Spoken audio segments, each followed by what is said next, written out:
En este video ensayo exploraremos el cine de Alfred Hitchcock centrándonos en Rebecca y su uso de tópicos queer para construir personajes perturbadores que combinan villanía y desviación percibida. A través del ama de llaves, Hitchcock retrata una obsesión lésbica hacia la fallecida Rebecca, central para la atmósfera de miedo y tensión de la película. Sin embargo, Rebecca no es un caso aislado. Argumentaremos que Hitchcock explotó tópicos queer a lo largo de su carrera para amplificar la fascinación morbosa en su obra. Con ejemplos de psicosis, analizaremos cómo los personajes queer se presentan como desviados o peligrosos, asociando su rareza con el crimen y la perversión. El contexto social de Rebecca está marcado por el Código Hays, que reforzaba normas conservadoras de género y sexualidad, influenciado por la Iglesia Católica y su Legión de la Decencia. Esta organización calificaba las películas según su contenido y amenazaba con boicots a las consideradas indecentes. El código estipulaba la perversión sexual o cualquier inferencia a esta está prohibida. En el caso del amor impuro, el amor que la sociedad siempre ha considerado como equivocado y que ha sido prohibido por la ley divina, los siguientes puntos son importantes. 1. El amor impuro no debe presentarse como atractivo ni bello. 2. No debe ser objeto de comedia o farsa, ni tratado como material para la risa. 3. No debe presentarse de manera que despierte pasión o curiosidad morbosa en el público. 4. No debe hacerse parecer correcto ni permisible. 5. En general, no debe detallarse en su método ni forma. La referencia al amor impuro alude claramente a la homosexualidad estigmatizada y patologizada en la época. Esto impedía representaciones explícitas de personajes homosexuales, forzando su codificación indirecta y su asociación con villanía o perversión. Cuando la nueva señora de Winter llega a Manderley, conoce al personal. Los sirvientes hombres vestidos de colores oscuros están a la izquierda, mientras las mujeres en blanco están a la derecha. Sin embargo, la señora Danvers rompe esta división. Vestida de negro, se ubica junto a los hombres.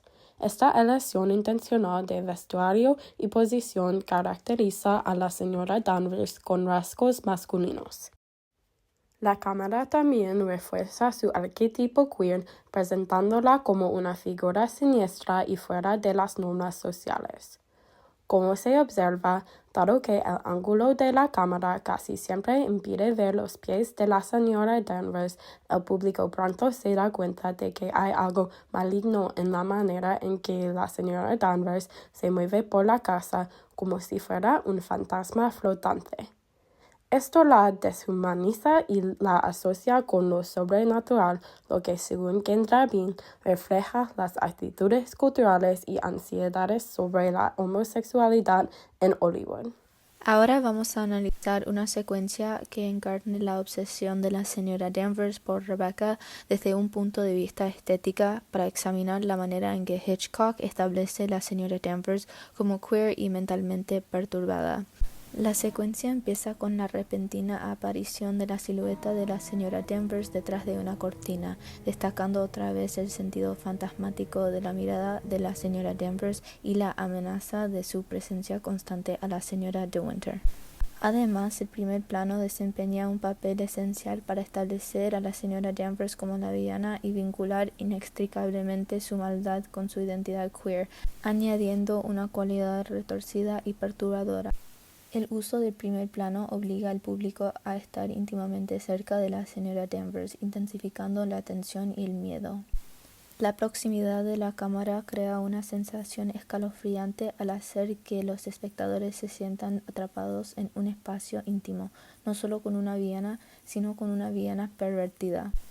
En la última parte de la secuencia, el uso del primer plano invita al público a identificarse con la señora De Winter mientras llora, aterrorizada por la señora Danvers y la pesadilla en la que se encuentra atrapada.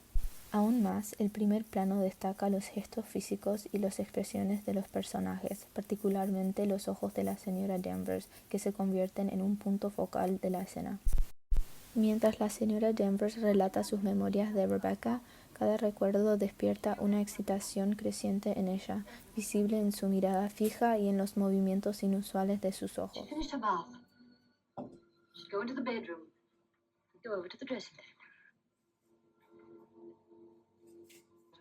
Aquí la ironía radica en que mientras la mirada amenazante de la señora Danvers se centra en la señora De Winter, la mirada del público queda fija en los ojos de la señora Danvers.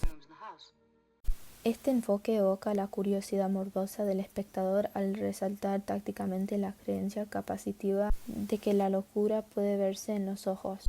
Las tomas cercanas de sus ojos, en momentos inmóviles y penetrantes y en otros extrañamente erráticos, refuerzan su representación como una figura obsesionada y mentalmente inestable, intensificando la inquietud del público. Esta caracterización de la señora Danvers como la amante lesbiana obsesionada y desequilibrada no solo refleja los estereotipos de la época, sino que también se mantiene como un tropo presente en el cine y la televisión contemporáneo. En la serie Orange is the New Black, el personaje Suzanne es una figura queer obsesiva que, al igual que la señora Danvers, refleja esta caricatura de locura y obsesión amorosa. De hecho, Suzanne es conocida en la serie como Crazy Eyes, destacando la persistencia de esta asociación visual entre la locura y los ojos. En la escena del dormitorio, mientras se apoya contra la pared obsesionada con los recuerdos de Rebecca, la señora Danvers parece tan atrapada en su memoria que en varios momentos habla consigo misma más que con la señora De Winter. Aunque en ciertas partes de la escena logra concentrarse en la protagonista, esta fijación no la muestra menos fuera de sí. Por el contrario, el movimiento de la cámara y los primeros planos extremados no solo intensifican la sensación de amenaza, sino que también posicionan a la señora Danvers como un ejemplo del tropo popularizado de la locura queer, codificada dentro de los parámetros visuales del cine de la época. El vínculo inextricable entre el lesbianismo de la señora Danvers y su villanía se desarrolla aún más a través de la estructura narrativa de esta escena. El comportamiento de la señora Danvers en esta escena profundiza su conexión obsesiva con Rebecca, especialmente a través de la forma en que se apropia de los objetos personales de la fallecida al hablar de ellos en primera persona. Los vestidos y la ropa interior que describe parecen cobrar vida como extensiones de Rebecca misma, evocando su presencia de manera inquietante. Sostiene un camisón junto a la cama de Rebecca. Danvers, sumida en sus recuerdos, exclama: Did you ever see anything so delicate? A medida que detalla con precisión el supuesto dolor del señor De Winter por la pérdida de Rebecca, es difícil no preguntarse si en realidad está expresando su propio sufrimiento, adoptando simbólicamente el papel de un esposo que aún llora a su amada. Esta expresión de su lesbianismo no solo revela su obsesión, sino que también vincula aún más su queerness con su crueldad. Mientras la señora Danvers despliega su narrativa apasionada y perturbadora, la joven señora De Winter, completamente aterrorizada, se estremece y se desmorona, cada vez más consumida por el miedo. La intimidación deliberada de la señora Danvers convierte su deseo queer en una herramienta de manipulación y control, reforzando la representación de su identidad como inherentemente siniestra y amenazante. Próximo, vamos a analizar a Psicosis en conversación con Rebecca. Psicosis, producido en el año 1960, es una de las películas más icónicas de Alfred Hitchcock, ampliamente reconocida como una de las mejores películas de terror de la historia. Al igual que Rebecca, Psicosis utiliza tropos queer para construir personajes cuya presentación de género y sexualidad se vincula inextricablemente con la villanía, específicamente el aislamiento, la enfermedad mental y la desviación moral. La representación de Norman Bates, el villano de Psicosis, no solo refuerza estas asociaciones, sino que sirve como un paralelo clave para comprender a la señora Danvers en Rebecca. Norman Bates presenta una identidad de género alternativa que se manifiesta solo en el contexto de actos de violencia extrema. Cuando comete asesinatos, Norman adopta la apariencia de su madre, llevando una peluca, un vestido y gestos femeninos. Esta representación de drag o acto de llevando ropa generalmente asociada con el sexo opuesto en un contexto violento refuerza una conexión visual y narrativa entre el queerness y la maldad. Además, la relación de Norman con su madre, basada en el complejo de Edipo de Freud que refiere al deseo sexual latente de los niños por sus madres y odio por sus padres, establece que la identidad fragmentada de Norman y su obsesión con su madre derivan de una falla en resolver este complejo. Según Freud, esta falla podría llevar a confusión de roles de género y a comportamientos que se interpretaban en esta época como desviados, incluyendo la homosexualidad.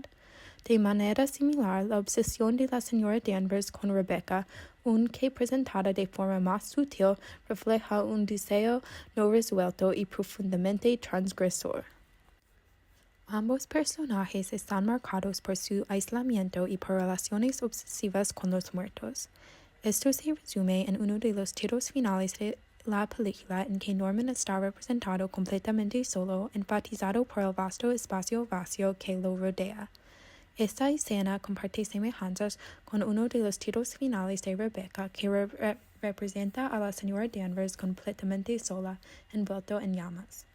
Aún más, Norman preserva el cadáver de su madre y vive bajo la ilusión de que está viva, mientras que la señora Danvers canaliza toda su energía en mantener viva la presencia de Rebecca, afirmando que los muertos regresan para visitar a los vivos. Estas obsesiones unen a Norman y a la señora Danvers en un vínculo narrativo donde el deseo queer se asocia con lo perturbador, lo no correspondido y lo mórbido.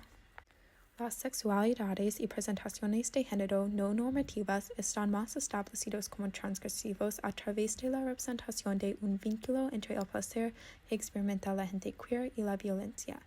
El sonríe icónico de Norman que aparece al término de la película cuando él está en la cárcel indica que Norman está experimentando un sentido fuerte del placer en vez de remordimiento como resultado de sus actos violentos. Psicosis no solo utiliza la narrativa, sino también la estética de la película para que Norman quede como un villano perturbado. Norman, vestido de drag, aparece como una silueta detrás de la cortina de la ducha para cometer el primer asesinato de la película. La apariencia de Norman, como una figura oscura con todos sus rasgos oscuros, funciona para deshumanizarlo y evocar un miedo profundo. Esta escena funciona de manera paralela con la tira de Rebecca, en que la señora Danvers aparece como una silueta detrás de una cortina. Hitchcock también utiliza tanto la sombra proyectada como la sombra inherente para representar a Norman como un villano. Desde el principio de nuestra introducción a Norman, su sombra proyectada lo sigue a todas partes.